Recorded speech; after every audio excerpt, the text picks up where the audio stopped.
Sir, unfortunately, my questions are multiplying. I haven't asked for some weeks. And all these are questions in your hand? Well, they are, but I will only ask one which has 3 parts. Very interesting. I will read the others later on, sir, yes, if you allow me. I hope those 3 parts didn't come into being of themselves. I don't know, sir. This is from Surat Al-Rom, ayat number 31. Surah Rom, ayat number 31. La tabdila li khalqillahi zalika ad-deenul qayyim. Zalika ad-deenul qayyim. Walakinna aksar an-nas la ya'lamun. The translation is, there is no altering. Read the first few verses as well. I have got them with me, sir. The Holy Quran is available here, isn't it? There, over there. Surah Rom.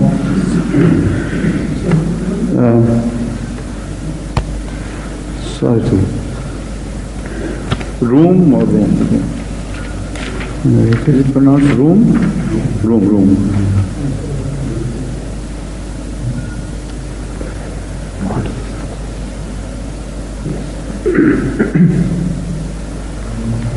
How many verses, sir? A few from before and a few after. وهو الذي يبدأ الخلق ثم يعيده وهو أهون عليه وله المثل الأعلى في السماوات والأرض وهو العزيز الحكيم. ضرب لكم مثلا من أنفسكم هل لكم مما ملكت أيمانكم من شركاء فيما رزقناكم فأنتم فيه سواء تخافونهم كخيفتكم أنفسكم كذلك نفصل الآيات لقوم يعقلون بل اتبع الذين ظلموا أهواءهم بغير علم فمن يهدي من أضل الله وما لهم من ناصرين فأقم وجهك للدين حنيفا فطرة الله التي فطر الناس عليها لا تبديل لخلق الله ذلك الدين القيم ولكن أكثر الناس لا يعلمون. Yes, I got it. That is what I wanted to. I was expecting fitrat Allah. That is the key of that question lies in this word fitrat Allah la tabdila. Yes, sorry I didn't bring that with me. Sorry I didn't bring the whole verse with me. It's all right. I mean, yes, now. The translation of the verse was, there is no altering in the creation of Allah. That is the right religion, but most people know not. So my question is, with the help of genetic science. No, I know your question now, the answer also. Please sit down. Okay. Exactly, I knew what you were aiming at ultimately. Thank you. But you have missed the import of this verse entirely. This is why a false question has cropped up, which has no right to crop up at all. The Holy Quran is not saying that, what you inferred.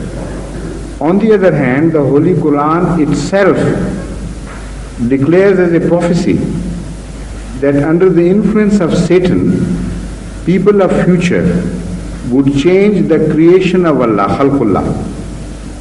And that has been declared by the Holy Quran. I don't remember the surah, but I can give you the reference. You remember? Can you remember the verse?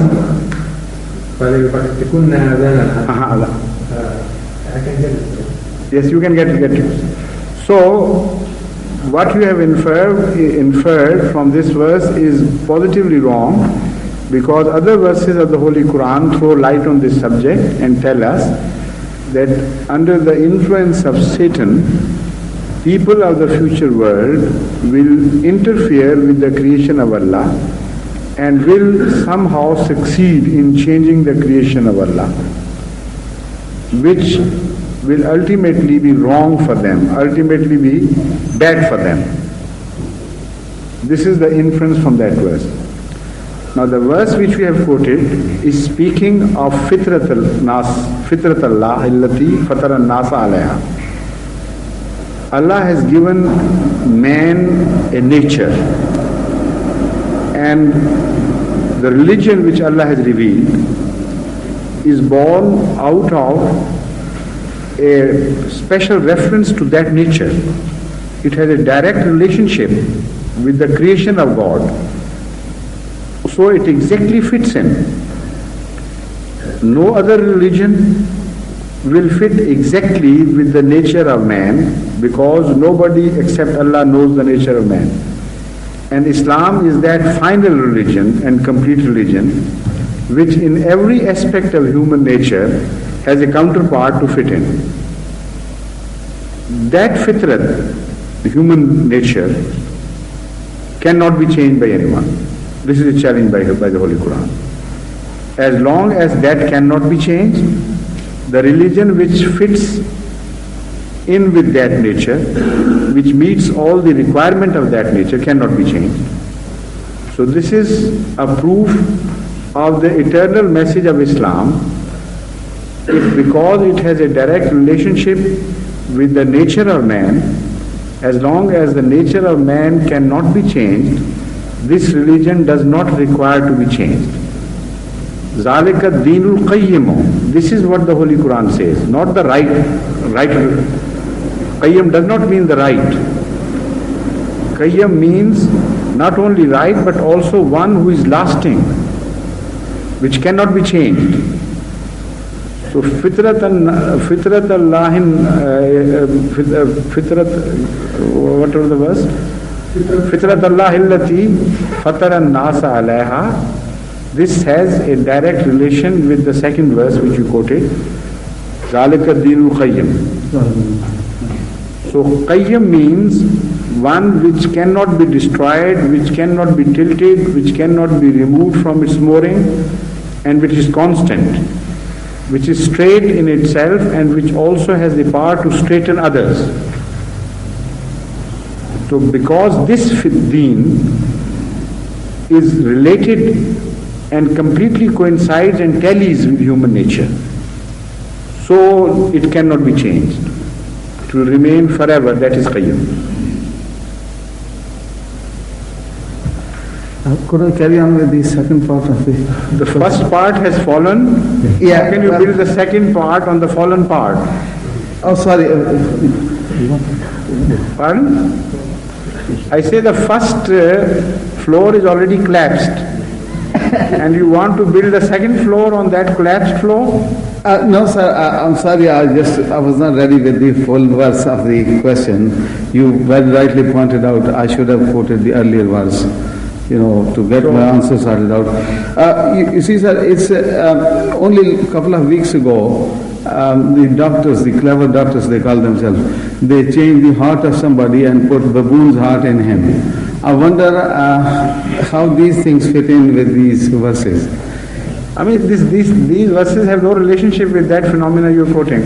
Yeah, but I already told you. Yes, sir, they call these genetic science and... Let them call it, they're all right. But they are not related with this declaration of the Holy Quran. Have they got any right to intervene in the nature like this?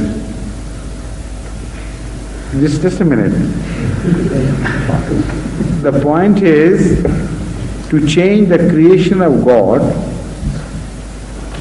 is a declaration, is something which has no relationship either with the verse which you are quoting or with the fact which you have just quoted. It's irrelevant to both. That is a different thing altogether. That means changing the creation of God means that through genetic engineering, for instance, you introduce some characters into other genes, and characters are different from the fundamental characters of that species, so that a new species is born. That is what is called changing the creation of Allah. So to change a kidney or to change a heart is not change in the creation at all.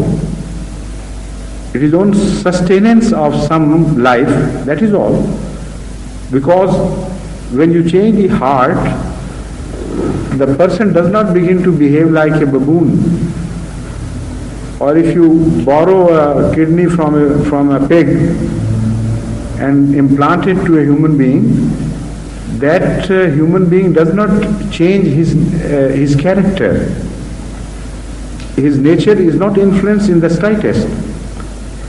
So this is why your illustration has no bearing whatsoever with the changing of creation. As I have quoted, change of creation is a different phenomenon altogether. They are, particularly in America, very advanced, not very advanced, but they have started to travel in this direction, and advanced in the sense that as compared to the rest of the entire world, America is most advanced in this newly born science, which is called genetic engineering. And they have carried out certain experiments. And already they have started great apprehension in the society, given birth to apprehension not only among the laymen but also among the scientists. And I have read papers on these experiments, and I know that certain knowledgeable scientists are protesting against these experiments, and they are warning that things may go completely out of your control, because the knowledge as to how these genes work and what will be produced when you implant a chromosome with a foreign gene, that knowledge is so limited, and power of man is so limited as well, that you cannot correctly predict what is going to happen. For instance, they experimented with some bacteria. They planted a gene of a different species of bacteria to a bacteria, and mathematically the result should have been that new character should have been added to that bacteria. This is not what happened. A completely different thing came into being. So this is what the scientists are afraid. Some knowledgeable scientists are afraid that if that science progresses in this direction a few more steps, they may create some evil animals which will ultimately dominate the mankind and destroy the mankind, and because there will be new phenomena unknown to us previously, so we will not be able to tackle them or to cope with them.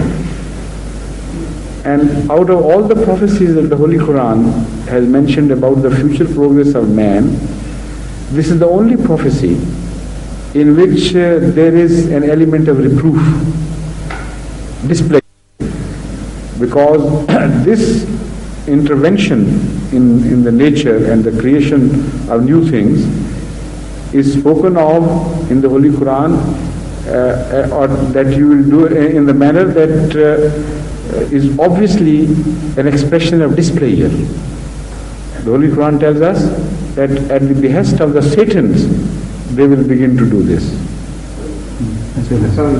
Read the relevant verse, please. إن يدعون من دونه إلا إناثا وإن يدعون إلا شيطانا مريدا لعنه الله وقال لأتخذن من عبادك نصيبا مفروضا ولأضلنهم ولأمنينهم ولآمرنهم فليبتكن آذان الأنعام ولآمرنهم فليغيرن خلق الله. That's it. ومن يتخذ الشيطان وليا من دون الله فقد خسر خسرانا مبينا. خسر خسرانا مبينا. You see? The Satan addressing God says that I will order your servants, and first they will begin to interfere superficially. They'll cut the ears or tails, things. The first interference with nature will be just superficial. Then they will delve deeper and begin to change the nature of creation. So Allah does not say that this will not happen. Allah only tells yes, but then this is a bargain of great loss. They will ultimately suffer. So this is the only prediction about scientific progress which has been mentioned with positive censure and display here. So it's a very dangerous game. Thank you. Yes, Salim.